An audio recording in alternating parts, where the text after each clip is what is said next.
ओम नमः शिवाय। हर हर महादेव। आज मार्गशीर्ष माह के शुक्ल पक्ष की 10वीं तिथि और मंगलवार है। मंगलवार का दिन भगवान भोले शंकर के अवतार हनुमान जी बाबा को समर्पित है और कल यानी कि बुधवार को मोक्षदा एकादशी का व्रत रखा जाएगा। हमारे हिंदू धर्म में मोक्षदा एकादशी को बहुत ही अधिक महत्व दिया गया है।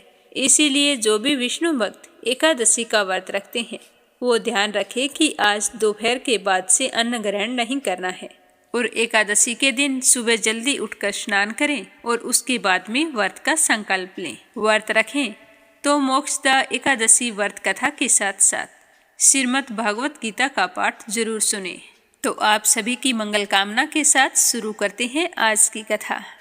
पहले सुनेंगे गणेश जी भगवान की कहानी। बोलो गणेश जी महाराज की जय हो। एक समय की बात है कि भगवान श्री हरि विष्णु का विवाह लक्ष्मी जी के साथ तय हो गया।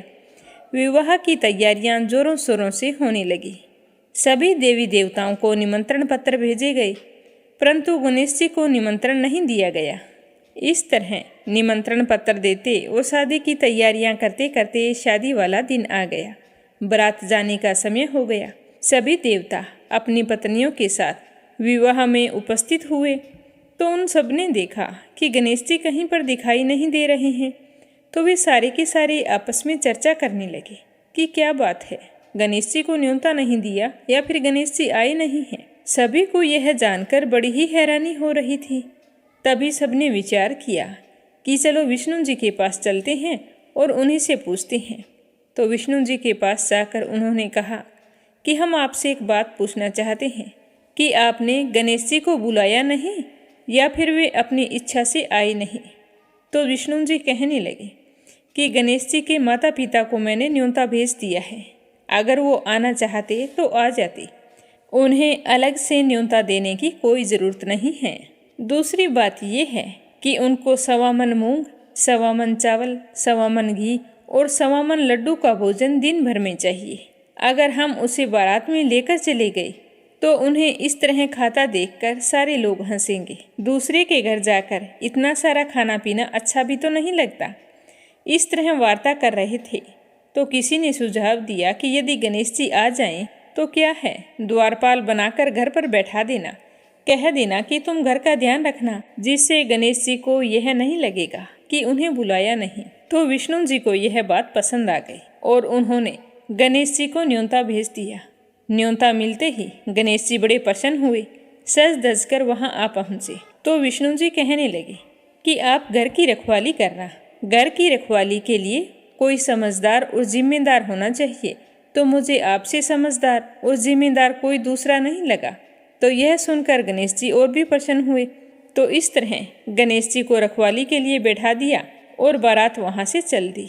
नारद जी ने देखा कि गणेश जी दरवाजे पर बैठे हैं और बारात सारी चली जा रही है। तो वे गणेश जी के पास गए और पूछने लगे कि तुम बारात में नहीं जा रहे हो। तो गणेश जी भगवान कहने लगे कि मुझे तो घर की जिम्मेदारी दी है, कोई समझदार आदमी घर की रखवाली के लिए होना चाहिए, इसीलिए मैं तो यहाँ पर रुक गया हूँ। तो नारद जी कहने लगे कि उन्होंने आपका अपमान किया है, विष्णु जी तो आपको बुला ही नहीं रहे थे। सबने जब पूछा तो वो कहने लगे कि उनके बड़े बड़े कान, सूंड, मोटा सारा पेट, यह देखकर लोग हंसेंगे और ऊपर से खाते कितना है, 1.25 मन लड्डू, 1.25 मन मूंग, 1.25 मन घी, बारात में ले जाकर मेरे ससुराल वालों की तो बदनामी होगी कि बारात में देखो कैसे बाराती आए हैं। तो यह सुनते ही गणेश जी बहुत ही दुखी हो गए और नारद जी से कहने लगे कि अब आप ही बताओ कि मैं क्या करूं।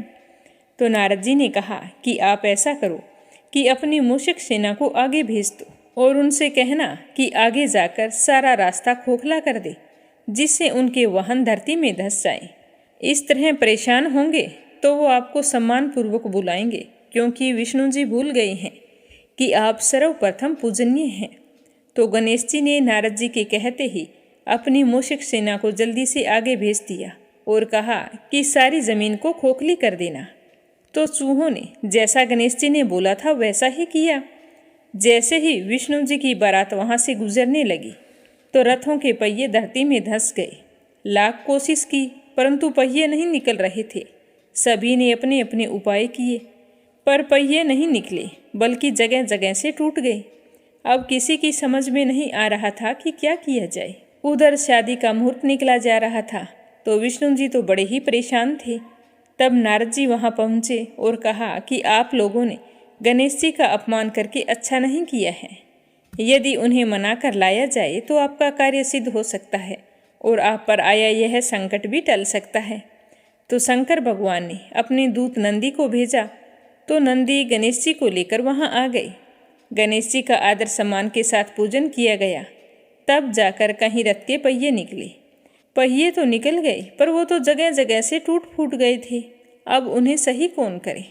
तो पास ही के खेत में एक हाथी काम कर रहा था, तो उसे समाचार भेजा कि सारे रथों के पहिए सही कर दो। तो वह अपने खेत का काम छोड़कर कारीगर का सारा सामान लेकर वहाँ आ गया। जैसे ही वह रथ के पास बैठा तो कहने लगा, श्री गणेशाय नमः। ऐसा कहकर गणेश जी की मन ही मन वंदना करने लगा और देखते ही देखते गणेश जी ने सभी पहियों को थोड़ी सी देर में ठीक कर दिया। तो यह देखकर नारद जी ने कहा कि मैं आपसे एक बात पूछना चाहता हूँ कि आपने श्री गणेशाय नमः क्यों कहा। तो हाथी कहने लगा कि हे देवताओं, आपने सर्वप्रथम गणेश जी को नहीं मनाया होगा और ना ही उनकी पूजा की होगी, इसीलिए आप पर यह संकट आया है। तो नारद जी विष्णु भगवान से कहने लगे कि हमने ही गणेश जी को सर्वप्रथम पूजनीय बनाया था और आज हम ही उन्हें भूल गए, तो हमसे मूर्ख और अज्ञानी कौन हो सकता है। तो यह सुनते ही विष्णु भगवान गणेश जी से माफ़ी मांगते हैं और गणेश जी की पूजा करते हैं, उनका ध्यान करते हैं। फिर सारे मिलकर गणेश जी भगवान का जयकारा लगाते हैं। तो यह सब देखकर गणेश जी बहुत ही प्रसन्न होते हैं और नारद जी भी गणेश जी की ओर देखकर मंद मंद मुस्कुराने लगते हैं और बारात वहाँ से चल पड़ती है। फिर भगवान विष्णु और लक्ष्मी जी का विवाह बड़ी ही धूमधाम से संपन्न होकर सकुशल सारे घर लौट आते हैं। इसीलिए कोई भी व्रत पूजा पाठ हो, गणेश जी भगवान को जरूर याद करना चाहिए। ज़्यादा समय नहीं है तो एक छोटी सी कहानी सुनकर ही शुभारंभ कर सकते हैं। बोलो गणेश जी भगवान की जय हो। अब अपने सुनते हैं भगवान के परम भक्त महाराजा शिवी की कहानी। इस कहानी को आप श्रद्धा भाव से पूरा सुनना। राजा शिवी बड़े ही परोपकारी और धर्मात्मा थे। परम दानवीर राजा के द्वार से कभी भी कोई खाली हाथ नहीं जाता था। प्राणियों के प्रति राजा शिवी का बड़ा ही स्नेह था। उनके राज्य में हमेशा सुख शांति और स्नेह का वातावरण बना रहता था। ईश्वर भक्त राजा शिवी की चर्चा स्वर्ग लोक तक होती थी। देवताओं के मुख से राजा शिवी की इस प्रसिद्धि के बारे में सुनकर इंद्र और अग्नि को विश्वास नहीं होता था। अतः उन्होंने शिवी की परीक्षा लेने की ठानी और एक युक्ति निकाली। अग्नि ने कबूतर का रूप धारण किया और इंद्र ने एक बाज का रूप धारण किया। दोनों उड़ते उड़ते राजा शिवी के राज्य में पहुंच गए। उस समय राजा शिवी एक धार्मिक यज्ञ का अनुष्ठान कर रहे थे। तो वह कबूतर उड़ता हुआ राजा शिवी की गोद में आ गिरा और मनुष्य की भाषा में बोला कि हे राजन, मैं आपकी शरण में आया हूँ, मेरी रक्षा कीजिए। तो थोड़ी ही देर में कबूतर के पीछे पीछे बाज भी वहाँ पर आ पहुँचा और कहने लगा कि राजन, निसंदेह आप धर्मात्मा और परोपकारी राजा हैं। आप कृत घन को धन से, झूठ को सत्य से, निर्दयी को क्षमा से और क्रूर को साधुता से जीत लेते हैं। इसीलिए आपका कोई शत्रु नहीं है। आप अज्ञात शत्रु नाम से प्रसिद्ध हैं। आप अपकार करने वाले का भी हमेशा उपकार करते हैं। आप दोष खोजने वालों में भी गुण खोजते हैं। ऐसे महान होकर आप यह क्या कर रहे हैं? मैं क्षुब्धता से व्याकुल होकर भोजन की तलाश में भटक रहा था। तभी संयोग से मुझे यह पक्षी मिला है। आप इसे शरण दे रहे हैं। यह तो आप अधर्म कर रहे हैं। कृपया करके यह कबूतर मुझे दे दीजिए, यह मेरा भोजन है। तो इतने में कबूतर बोला कि हे राजन, शरणार्थी की प्राण रक्षा करना आपका धर्म है, अतः आप बाज की बात पर कभी भी भरोसा मत कीजिए। यह दुष्ट बाज मुझे मार डालेगा। तो दोनों की बात सुनकर राजा शिवी बाज से बोले कि हे बाज, यह कबूतर तुम्हारे भय से भयभीत होकर मेरी शरण में आया है, अतः यह मेरा शरणार्थी है। मैं अपनी शरण में आए हुए शरणार्थी का त्याग कैसे कर सकता हूँ? जो मनुष्य भय, लोभ, ईर्ष्या, लज्जा या द्वेष से शरणागत की रक्षा नहीं करते, उसे त्याग देते हैं, उन्हें ब्रह्म हत्या के समान पाप लगता है। सभी जीवों को अपने प्राण प्रिय होते हैं। समर्थ और बुद्धिमान मनुष्यों को चाहिए कि असमर्थ व मृत्यु भय से भयभीत जीवों की रक्षा करें। अतः हे बाज, मृत्यु के भय से भयभीत यह कबूतर मैं तुम्हें नहीं दे सकता। इसके बदले में तुम जो चाहो खाने के लिए मांग सकते हो। मैं तुम्हें वह अभीष्ट वस्तु देने के लिए तैयार हूँ। तो बाज कहने लगा कि हे राजन, मैं तो क्षुधा से पीड़ित हूँ। आप तो जानते ही हो कि भोजन से ही जीव उत्पन्न होता है, पलता बढ़ता है। यदि मैं भूख से मरता हूँ तो मेरे बच्चे भी मर जाएंगे। आप एक कबूतर को बचाने से कई जीवों के प्राण जाने की संभावना है। हे राजन, आप ऐसे कैसे धर्म का अनुसरण कर रहे हैं जो अधर्म को जन्म देने वाला है? बुद्धिमान मनुष्य उसी धर्म का अनुसरण करते हैं जो दूसरे धर्म का हनन ना करे। आप अपने विवेक के तराजू से तोलिए, फिर आपका धर्म क्या कहता है वह मुझे बतलाइए। तो राजा सीवी कहने लगे कि हे बाज, भय से व्याकुल हुए शरणार्थी की रक्षा करने से बढ़कर कोई धर्म नहीं है। जो मनुष्य दया और करुणा से द्रवित होकर जीवों को अभय दान देता है, वह देह के छूटने पर भी सभी प्रकार के भय से मुक्त हो जाता है। धन, वस्त्र, गऊ और बड़े बड़े यज्ञों का फल यथा समय नष्ट हो जाता है, किंतु भय व्याकुल प्राणी को दिया हुआ अभय दान कभी भी नष्ट नहीं होता। अतः मैं अपने संपूर्ण राज्य और इस देह का त्याग कर सकता हूँ, परंतु इस व्याकुल पक्षी को नहीं छोड़ सकता हूँ। अतः हे बाज, तुझे आहार ही अभिष्ट है, सो जो चाहो तुम ले सकते हो। तो बाज कहने लगा कि हे राजन, प्रकृति के विधान के अनुसार कबूतर ही हमारा आहार है, अतः आप इसे त्याग दीजिए। राजा बोला कि हे बाज, मैं भी विधान के विपरीत नहीं जाता हूँ। शास्त्र कहता है कि दया धर्म का मूल है, परोपकार पुण्य है और दूसरों को पीड़ा देना पाप है। अतः तुम जो चाहते हो वो दे सकता हूँ, परंतु ये कबूतर मैं तुम्हें कभी नहीं दे सकता हूँ। तो बाज कहने लगा कि ठीक है राजन, यदि आपका इस कबूतर के प्रति इतना ही प्रेम है तो मुझे ठीक इसके बराबर तोल कर अपना मांस दे दीजिए, जिससे मैं अपनी भूख शांत कर सकूं। मुझे इससे अधिक और कुछ नहीं चाहिए। तो प्रसन्न होते हुए राजा सीवी ने कहा कि हे बाज, तुम जितना चाहो उतना मांस देने के लिए मैं तैयार हूँ। यदि यह क्षण भंगुर देह धर्म के काम ना आ सके तो इसका होना व्यर्थ है। यह कहकर राजा ने तराजू मंगवाया, उसके एक पलड़े में कबूतर बिठा दिया और दूसरे पलड़े में वह अपना मांस काट कर रखने लगे। लेकिन कबूतर का पलड़ा जैसे का तैसे ही था, वो तो अपने स्थान से नहीं हिला। तो अंत में मांस डालते डालते राजा सीवी स्वयं उस पलड़े में बैठ गए और बोले कि हे बाज, ये लो, तुम्हारा आहार तुम्हारे सामने बैठा है, अब ज़्यादा देरी मत करो। इतने में आकाश से फूलों की वर्षा होने लगी, मृदंग बजने लगे। स्वयं भगवान अपने भक्त के इस अपूर्व त्याग को देखकर प्रसन्न हो गए। यह देखकर राजा सीवी हैरान होते हुए सोचने लगे कि इस सब का कारण क्या हो सकता है। इतने में वह दोनों पक्षी अंतर्ध्यान हो गए और अपने असली रूप में वहां फिर से प्रकट हो गए। तो इंद्र ने कहा कि हे राजन, आपके जैसा धर्मपरायण और त्यागी मैंने कभी नहीं देखा। मैं इंद्र हूँ जो बाज बना था, और ये अग्निदेव हैं जो कबूतर बने थे। हम दोनों तुम्हारे त्याग की परीक्षा लेने के लिए आए थे। हे राजन, ऐसे मनुष्य विरले ही होते हैं जो दूसरों के उपकार के लिए अपने प्राणों की चिंता ना करें। ऐसे मनुष्य उस लोक में जाते हैं जहाँ से फिर लौटना नहीं पड़ता।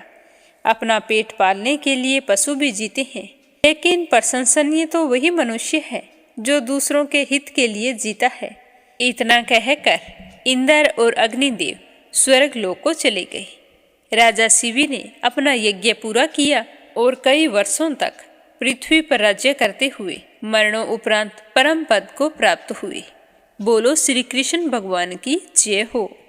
अब अपने सुनते हैं ओरछा के महाराज मधुकर शाह और महारानी कुंवरी गणेश की कहानी। ओरछा के महाराज मधुकर शाह, जिन्होंने ओरछा और टीकमचंद पर 1554 से लेकर 1592 तक शासन किया था, वो भगवान श्री कृष्ण के परम भगत थे और उनकी पत्नी महारानी कुंवरी गणेश भगवान श्री राम की परम भगत थी। एक दिन महाराज मधुकर शाह ने अपनी महारानी से कहा कि भगवान श्री कृष्ण के दर्शन करने के लिए वृंदावन चलते हैं। तो महारानी राम भगत थी, तो उन्होंने वृंदावन जाने से मना कर दिया।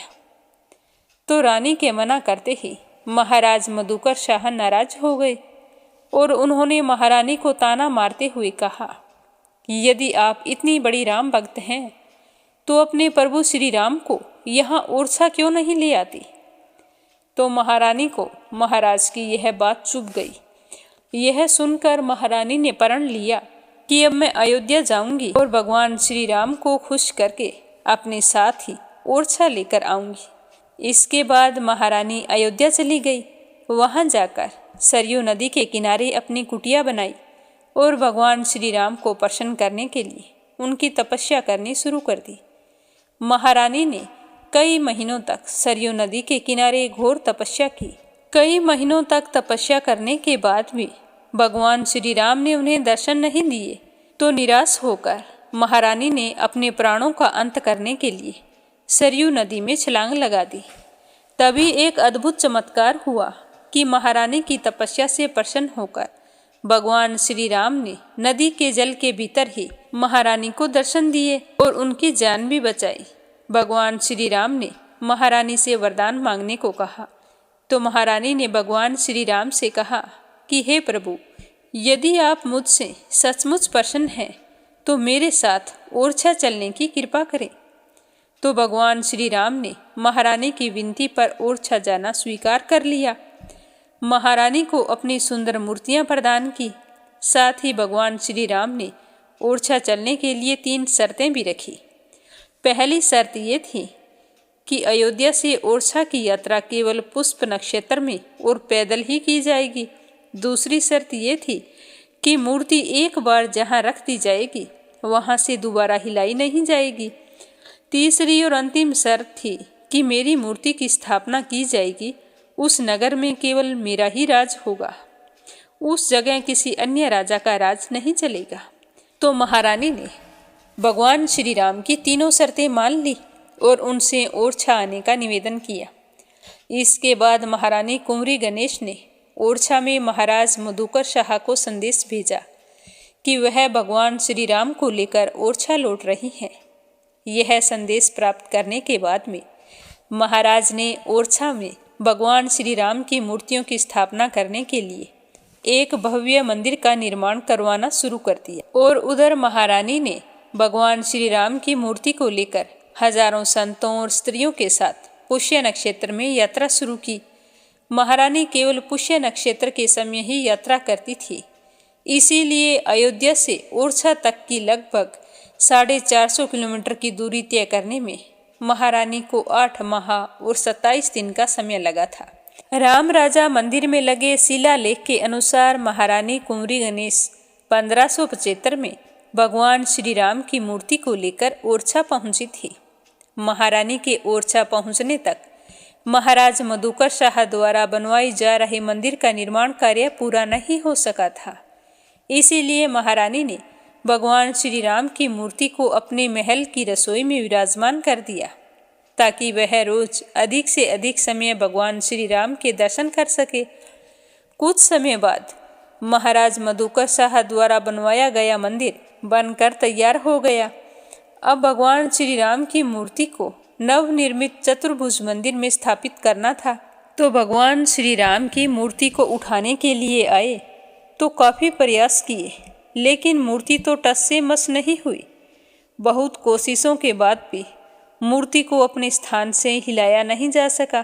तब महारानी को भगवान श्री राम की शर्त याद आ गई, तो उन्होंने भगवान श्री राम की मूर्ति को वहीं पर रहने दिया और राजमहल को ही मंदिर के रूप में बदल दिया गया।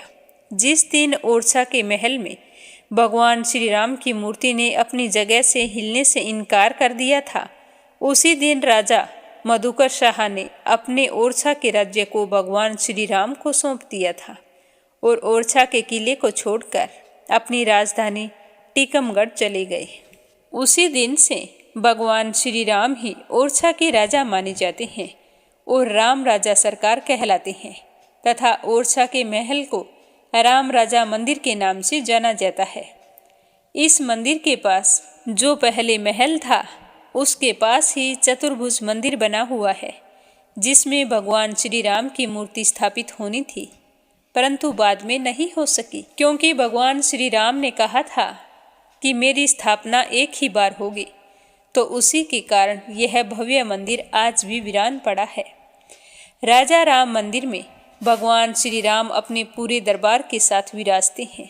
यहाँ राम राजा के साथ देवी सीता, लक्ष्मण जी, हनुमान जी, जामवंत जी, सुग्रीव जी और अन्य मूर्तियाँ भी स्थित हैं।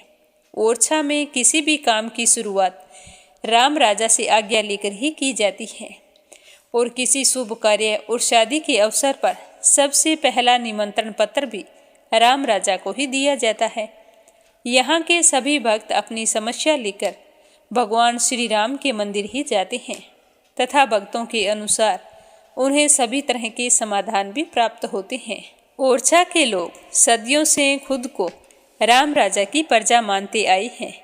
ओरछा में कोई भी व्यक्ति राम राजा से बड़ा नहीं हो सकता, इसीलिए राम राजा के अलावा किसी अन्य व्यक्ति को वहाँ का राजा नहीं बनाया गया। ऐसा माना जाता है कि भगवान श्री राम दिन के समय ओरछा में रहते हैं और रात के समय अयोध्या में जाकर विश्राम करते हैं। बोलो मर्यादा पुरुषोत्तम भगवान श्री राम की जय हो। अब अपने सुनते हैं कबीर दास की कहानी कि आगे क्या हुआ। जब कबीर दास जी चमत्कारी संत माने जाने लगे तो उनके पास बहुत दूर दूर से लोग अपनी इच्छाओं की पूर्ति हेतु आने लगे, जिससे कबीर दास जी के भजन में विघ्न पड़ने लगा। कबीर दास जी इन सब लोगों से पीछा छुड़ाना चाहते थे, इसीलिए उन्होंने एक उपाय सोचा। कबीर दास जी काशी नगरी में रहने वाली एक गणिका के पास गए। वह गणिका कबीर दास जी की प्रतिष्ठा से परिचित थी, इसीलिए कबीर जी के जाते ही उस गणिका ने उनको प्रणाम किया और पूछा कि मेरे लिए क्या आज्ञा है। तो कबीर जी बोले कि देवी, मुझे तुम्हारी सहायता की आवश्यकता है। तो गणिका कहने लगी कि मुझ जैसी पापिन स्त्री से आप जैसे संत की क्या सहायता हो सकती है। तो कबीर जी बोले कि जगत के लोग मेरे पास आकर मेरे भजनों में विघ्न पैदा कर रहे हैं, मुझे उनसे छुटकारा चाहिए, इसीलिए मुझे तुम्हारी मदद की जरूरत है। तो गणिका बोली कि यदि मैं प्राण देकर भी आपकी कोई मदद कर सके तो मैं जरूर करूंगी। तो कबीर जी कहने लगे कि मैं एक दिन के लिए तुम्हारे साथ घोड़ा गाड़ी में बैठकर पूरे बाजार में घूमूंगा। मैं साथ में एक बोतल भी रखूंगा जिसमें रंग मिला हुआ पानी होगा, जिसे पीते हुए मैं तुम्हारे साथ बाजार में घूमूंगा। उसके बाद तुम अपने घर चली जाना। तो कबीर जी की बात सुनकर गणिका कहने लगी कि यदि आप इस प्रकार मेरे साथ बाजार में घूमेंगे तो आपकी बहुत बदनामी होगी। तो कबीर दास जी कहने लगे कि मैं तो यही चाहता हूँ कि जब मेरी बदनामी हो जाएगी तो लोग मेरे पास आना बंद कर देंगे, जिससे मेरे भजन में कोई भी विघ्न नहीं पड़ेगा। तो कबीर दास जी के कहने पर वह गणिका मान गई। अगले दिन कबीर दास जी उस गणिका के साथ घोड़ा गाड़ी में बैठकर हाथ में बोतल लेकर एक शराबी की तरह बाजार में निकले। कबीर दास जी जैसे संत को इस प्रकार देखकर पूरी काशी में हल्ला मच गया।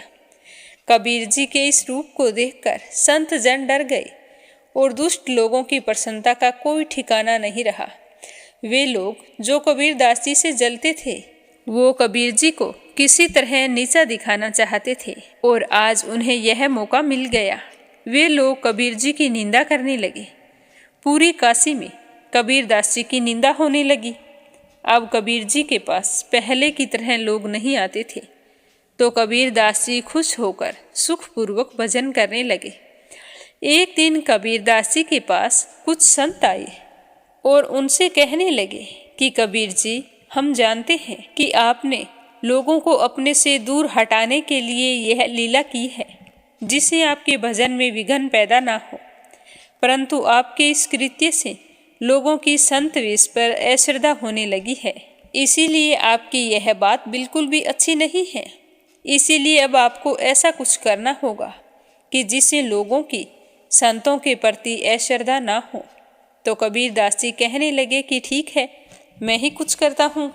उस समय के काशी नरेश कबीर दास जी के शिष्य थे।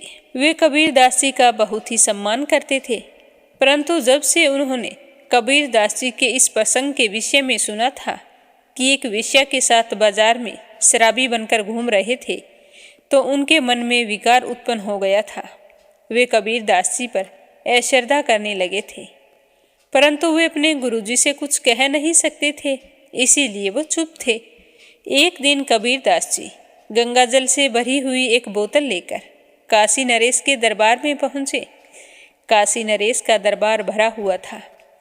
पहले जब भी कबीर दास जी दरबार में आते थे, तब काशी नरेश अपने सिंहासन से उठकर कबीर दास जी का स्वागत करता था, परंतु इस बार काशी नरेश ने ना तो कबीर जी का स्वागत किया, ना प्रणाम किया और ना ही अपने सिंहासन से खड़े हुए। तो कबीर जी ने सोचा कि लगता है मैंने जो किया उसकी खबर नरेश को भी हो गई है, तो यह उपाय तो बड़ा अच्छा काम कर गया। मैं तो काशी नरेश को अपना पक्का शिष्य समझता था, परंतु यह तो कच्चा भी नहीं निकला। यह सोचते हुए कबीर दास जी बिना कुछ कहे दरबार में जाकर बैठ गए। दरबार की कार्यवाही चल रही थी। कबीर दास जी ने किसी से भी बात नहीं की। वो चुपचाप बैठे बैठे ध्यान करने लगे। ध्यान में वो जगन्नाथपुरी पहुंच गए और भगवान जगन्नाथ मंदिर के दर्शन करने लगे। उस समय जगन्नाथपुरी में कुछ मंदिर के पुजारी भगवान जगन्नाथ का भोग लेकर जा रहे थे। तभी रसोई में से एक अंगारा उछलकर उनके रास्ते में आ गया। पुजारियों का ध्यान अंगारे पर नहीं था। यदि उनका पैर उस अंगारे पर लग जाता तो भगवान जगन्नाथ की भोग का थाल नीचे गिर जाता। तो कबीर दास जी, जो काशी नरेश के दरबार में ध्यान लगाए बैठे थे, उन्होंने अपने हाथ में रखे उस गंगाजल की बोतल का जल उस अंगारे पर उड़ेल दिया और उसे बुझा दिया। दरबार में सबको लगा कि कबीर जी ने बोतल का पानी दरबार में उड़ेल दिया है, लेकिन कबीर दास जी ने तो जगन्नाथपुरी में उस अंगारे को बुझाया था। काशी नरेश और सभी दरबारी कबीर दास जी को यह सब कुछ करते हुए देख रहे थे। तभी नरेश ने कबीर दास जी से पूछा कि गुरुजी, आप यह क्या कर रहे हैं? आपने यह जल कहाँ डाला है? यह सुनकर कबीर दास जी का ध्यान भंग हो गया और वे बोले कि राजन, कुछ नहीं, वो जगन्नाथ जी का भोग जा रहा था। रास्ते में एक अंगारा पड़ा था। यदि उस पर किसी का पैर पड़ जाता तो भगवान के भोग का थाल नीचे गिर जाता। इसीलिए मैंने उस अंगारे पर जल डालकर बुझा दिया। तो काशी नरेश सोचने लगे कि गुरुजी तो यहाँ बैठे हैं, इन्हें जगन्नाथपुरी की खबर कैसे हो सकती है? लगता है यूं ही बड़बड़ा रहे हैं, मदिरा पान का असर हो गया है। दूसरे ही पल काशी नरेश ने सोचा कि गुरुजी कभी झूठ नहीं बोलते, हो सकता है कोई बात रही होगी।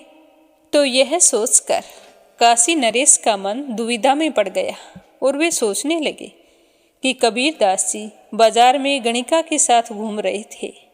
यह बात सत्य है या फिर दरबार में जो उन्होंने कहा वह बात सत्य है?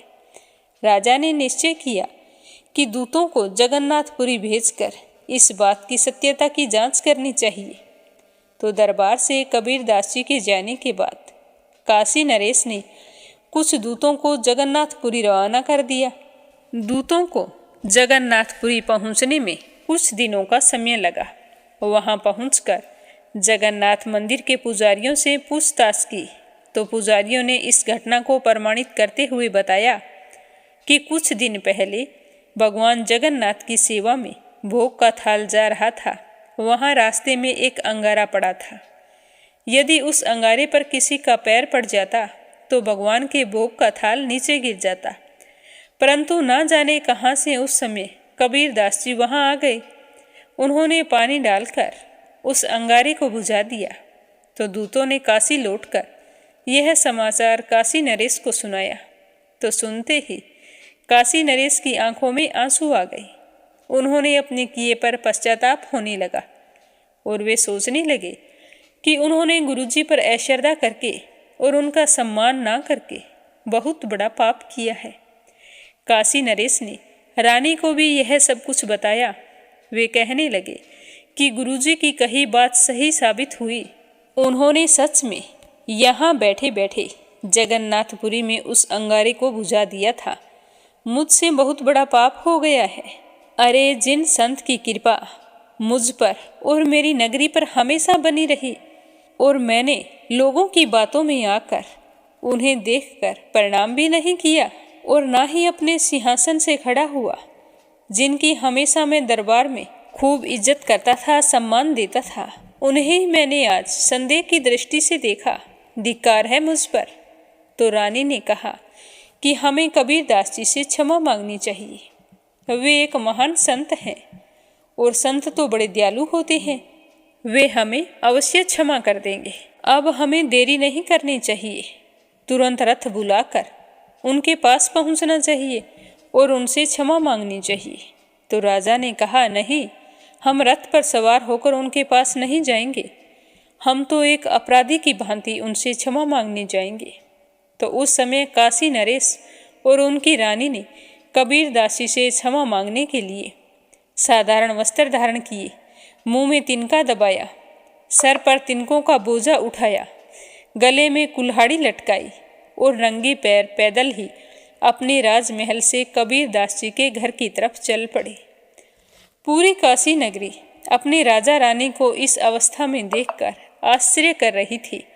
दोनों राजा और रानी कबीर जी से क्षमा मांगने के लिए सर पर बोझा उठाए, मुंह में तिनका दबाए, नंगे पांव काशी के बाजार से होकर गुजर रहे थे। तभी किसी ने जाकर कबीर दास जी को यह खबर दे दी कि काशी नरेश और उनकी रानी इस प्रकार आपसे क्षमा मांगने आ रहे हैं। तो कबीर दास जी उसी समय उठकर भागे और उन्हें मार्ग में ही रोक लिया। तो कबीर जी को देखकर दोनों राजा रानी उनके चरणों में गिर गए और उनसे अपने किए की क्षमा मांगने लगे। तो कबीर दास जी बोले कि राजा तो भगवान का अंश होता है, इसीलिए राजा की ऐसी दीनता ठीक नहीं होती। क्या हुआ यदि आपने हमें प्रणाम नहीं किया तो? हम आपसे बिल्कुल भी नाराज नहीं हैं। यह कहकर कबीर दास जी ने स्वयं उनके सर से बोझा उतारा और गले से कुल्हाड़ी निकाली। दोनों राजा रानी फूट फूट कर रोने लगे और कबीर दास जी से क्षमा याचना करने लगे। तो कबीर दास जी ने राजा को अपने हृदय से लगा लिया और बोले कि राजन, मैं आपसे बिल्कुल भी नाराज नहीं हूँ, तो क्षमा करने का तो सवाल ही पैदा नहीं होता। यदि फिर भी आप मुझसे क्षमा मांगना चाहते हो तो हे राजन, मैंने आपको क्षमा कर दिया है। यह दृश्य देखकर पूरी काशी नगरी गदगद हो गई। अब पूरी काशी नगरी में कबीर दास जी की जय जयकार होने लगी। सभी को मालूम हो गया कि कबीर दास जी ने उस समय लोगों को अपने से दूर करने के लिए उस गणिका के साथ लीला की थी। अब कबीर दास जी की प्रतिष्ठा पहले से कई गुना अधिक बढ़ गई थी। बोलो कबीर दास जी की जय हो। अब अपने सुनेंगे 7 वारों की कथा। बोलो सप्त देवता की जय हो। एक समय की बात है, किसी गांव में एक औरत अपने बेटे और बहू के साथ रहती थी। कार्तिक का महीना आया तो सुबह सुबह उस लड़के की माँ गंगा स्नान के लिए जा रही थी। तो बहू से कहकर गई कि मेरे बेटे को सुबह रोटी दे देना, मुझे आते आते देर हो जाएगी। तो उसकी बहू कहने लगी कि ठीक है माँ जी, आप आराम से जाओ, मैं रोटी दे दूँगी। सुबह बेटा उठा तो उठते ही कहने लगा कि माँ मुझे रोटी दो। कहाँ हो माँ, मुझे भूख लगी है, रोटी दे दो। तो यह सुनकर उसकी पत्नी आई और कहने लगी कि ना तो तुम्हारी माँ यहाँ पर है और ना ही रोटी है, कुछ कमा कर लाओगे तो ही मैं रोटी दूंगी। सुबह उठते हो, ना कोई काम करते हो, ना पूजा पाठ करते हो, बस आँख खुलते ही आपको तो रोटी की याद आती है। तो वह अपनी पत्नी से कहने लगा कि मैं तो कमाना नहीं जानता हूँ। लेकिन उसकी बहू जिद पर अड़ी रही कि कमाई तो तुम्हें करनी ही पड़ेगी। तो वो कहने लगा कि अच्छा, तुम ऐसा करो, आज मुझे 4 रोटी बना दो, आज मैं कमाई करके लाऊंगा, मुझ पर विश्वास रखो। तो उसकी पत्नी ने अपने पति की बात पर विश्वास करके उसे 4 रोटी बना दी। तो उसने रोटी खाई नहीं, साथ लेकर चल पड़ा। चलते चलते वह कुएं की मुंडेर पर जाकर बैठ गया और भगवान को याद करने लगा। कहने लगा कि हे राम, मैं कमाना नहीं जानता हूँ। भगवान उसकी बात सुनकर ब्राह्मण का भेष बनाकर आए और कहने लगे कि तुम इतने उदास क्यों बैठे हो। तो वह बोला कि मेरी पत्नी ने कहा है कि जब तुम कमाना जानोगे और कमा कर लाओगे तभी रोटी मिलेगी, पर मैं तो कमाना नहीं जानता हूँ। ब्राह्मण के रूप में आए भगवान बोले कि कमाना तो मैं भी नहीं जानता हूँ, लेकिन मैं 8 वारों के नाम जानता हूँ, इससे तुम्हारा घर अन्न धन से भर जाएगा। तो उस ब्राह्मण की बात सुनकर वह लड़का बहुत ही खुश हुआ और कहने लगा कि मुझे क्या करना होगा। तो भगवान ने कहा कि तुम चावल के दाने ले लेना और पानी की घंटी लेना। जो बर्तन ढके हुए हैं उनका मुंह खोल देना और जो बर्तन उल्टे पड़े हैं उन्हें सीधा कर देना। इस तरह सारी बात बताकर भगवान के रूप में आए ब्राह्मण ने कथा कहनी शुरू की और वह श्रद्धा भाव से सुनने लगा कि रविवार, सोमवार, मंगलवार, बुधवार, बृहस्पतिवार, शुक्रवार, शनिवार, 8 वारों का आसरा, भरियो पीहर सासरा। इसके बाद उसके घर में अटूट भंडार होते चले गए। जब वह घर पहुंचा तो उसकी पत्नी ने पूछा कि क्या लाए हो। तो उसने कहा कि 8 वारों का नाम लाया हूँ। तो उसकी पत्नी सोचने लगी कि चलो कुछ ना कुछ तो लेकर आया, वरना सोने और खाने के अलावा कोई चीज़ का ध्यान नहीं था। तो उसका पति अपनी पत्नी से कहने लगा कि जाओ, चावल के दाने और पानी की घंटी लाओ। जो औंधे मुंह पड़े हैं उन्हें सीधा कर दो, जो बर्तन ढके हुए हैं उनका मुख खोल दो। तो उसकी पत्नी जाकर चावल ले आई और पानी की घंटी लाई। जो बर्तन औंधे पड़े थे उन्हें सीधा कर दिया, जिन पर ढक लगा था उनका ढक उतार कर रख दिया। फिर पति कहानी कहने लगा, पत्नी सुनने लगी कि रविवार, सोमवार, मंगलवार, बुधवार, गुरुवार, शुक्रवार, शनिवार, 8 वारों का आसरा, भरियो पीहर सासरा। तो इस तरह कथा सुनने से उनका घर अन्न धन से भर गया। एक दिन वह अपनी पत्नी से कहने लगा कि मैं अपनी बेटी से मिलने जा रहा हूँ। तो उसकी पत्नी ने उसके लिए जल्दी से खाना बना दिया।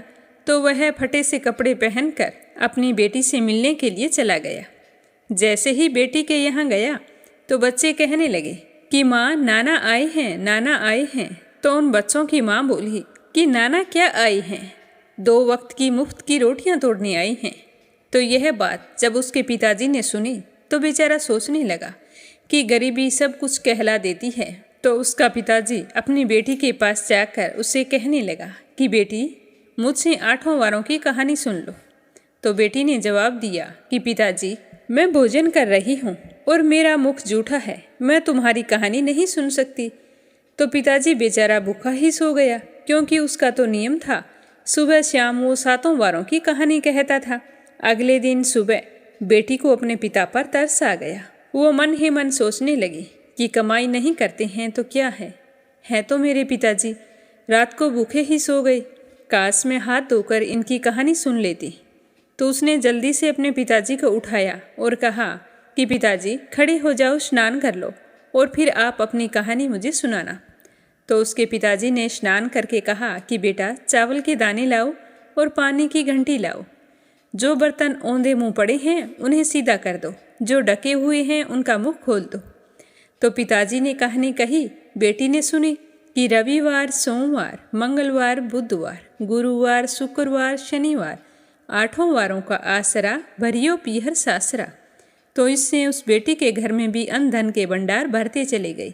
तो यह चमत्कार देखकर उसकी बेटी बड़ी ही हैरान हुई और टोकरे भर भर कर इधर उधर सामान बांटने लगी। बेटी की पड़ोसन ने जब यह देखा तो कहा कि तुम तो बोल रही थी कि तुम्हारे पिताजी कुछ नहीं लाए हैं, 2 वक्त की मुफ्त की रोटियां तोड़ने आए हैं, मेरे पिताजी तो कोई काम भी नहीं करते, तो अब तुम वो सामान बांट रही हो, वो कहाँ से आया है? तुम्हारे पास तो इतना नहीं था। तो बेटी कहने लगी कि मेरे पिताजी आए तो खाली हाथ थे, पर ये तो 8 वारों की कहानी का फल है। जो मेरे पिताजी सुबह शाम कहते हैं उसी के बाद में भोजन करते हैं। तो पड़ोसन कहने लगी कि अपने पिता से कहो कि हमें भी 8 वारों की कहानी सुना दे। तो उनकी श्रद्धा भक्ति देखकर उसका पिताजी बहुत ही खुश हुआ और उन्हें 8 वारों की कहानी सुनाई, जिससे उनके घर में भी अन्न धन के भंडार भर गए। लपसी और तपसी की कहानी। बोलो लपसी तपसी की जय हो।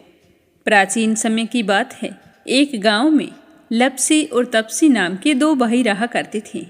तपसी हमेशा भगवान की सेवा में लीन रहता था, लेकिन लपसी हमेशा सवा सेर लापसी बनाता, भगवान को भोग लगाकर फिर स्वयं भोजन कर लेता।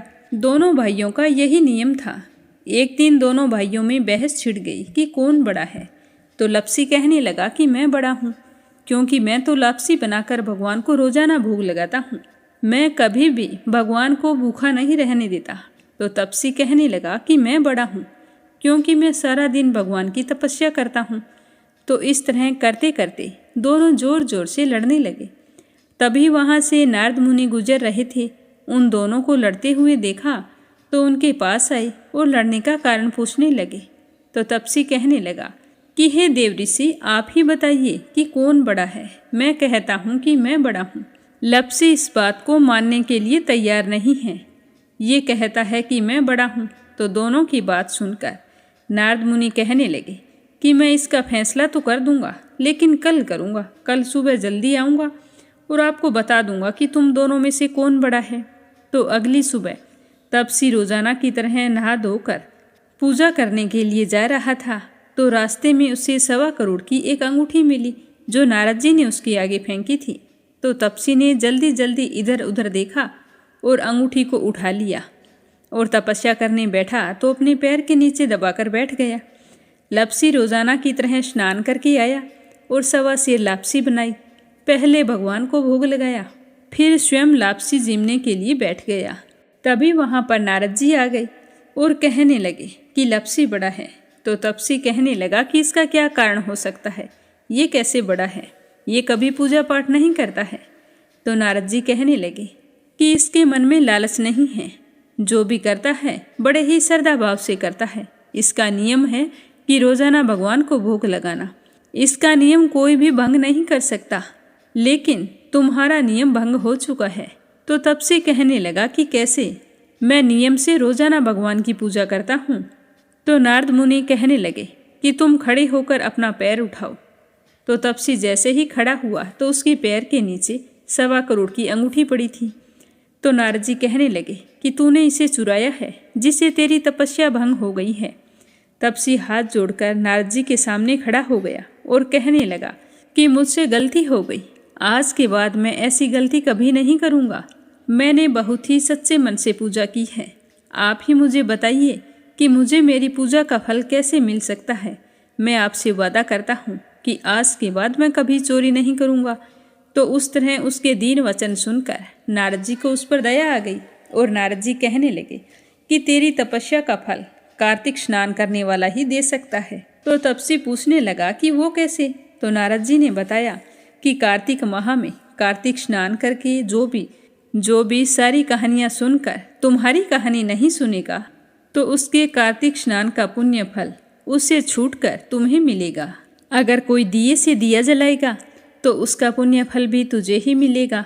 अगर घर की सारी साफ सफाई करके दहलीज की सफाई नहीं करेगा तो उसका पुण्य फल भी तुझे ही मिलेगा। रोटी सारी बना ले, लेकिन गाय और कुत्ते की रोटी ना बनाए तो उसका पुण्य फल भी तुझे ही मिलेगा। और घर पर बहन सुवासिनी आने पर उसे सूट, साड़ी, तीवल जो कुछ भी देते हैं, भेंट स्वरूप अगर कुछ पैसे नहीं देंगे तो उसका पुण्य फल भी तुझे ही मिलेगा। तो इस तरह नारद जी ने तपसी को पुण्य प्राप्ति का मार्ग बताया, जिसे सुनकर तपसी बहुत ही प्रसन्न हुआ और भगवान की पूजा में लीन हो गया। तभी से कहा जाता है कि हर व्रत कथा और कहानी के बाद में लपसी तपसी की कहानी जरूर सुननी चाहिए। इस कहानी को सुने बिना हमें चाहे कार्तिक का महीना हो या वैशाख का महीना हो, हमें उसके स्नान का पुण्य फल नहीं मिलता है। जब कहानी समाप्त हो जाती है तो इस तरह से कहना चाहिए कि लप्सी का फल लप्सी को मिले, तपसी का फल तपसी को मिले। हमारी कहानी का, हमारे पूजा पाठ और हमारे व्रत का पुण्य फल हमें मिले। बोलो लप्सी तपसी की जय हो। कथा समाप्त होते ही कमेंट बॉक्स में भगवान श्री कृष्ण की जय हो, मर्यादा पुरुषोत्तम भगवान श्री राम की जय हो जरूर लिखें। और अगर आपने मीरा भक्ति स्टोरी चैनल को सब्सक्राइब नहीं किया है तो जरूर करें। कल फिर मिलेंगे अगली कहानी के साथ। तब तक आप सभी की मंगल कामना के साथ ओम नमः शिवाय, हर हर महादेव।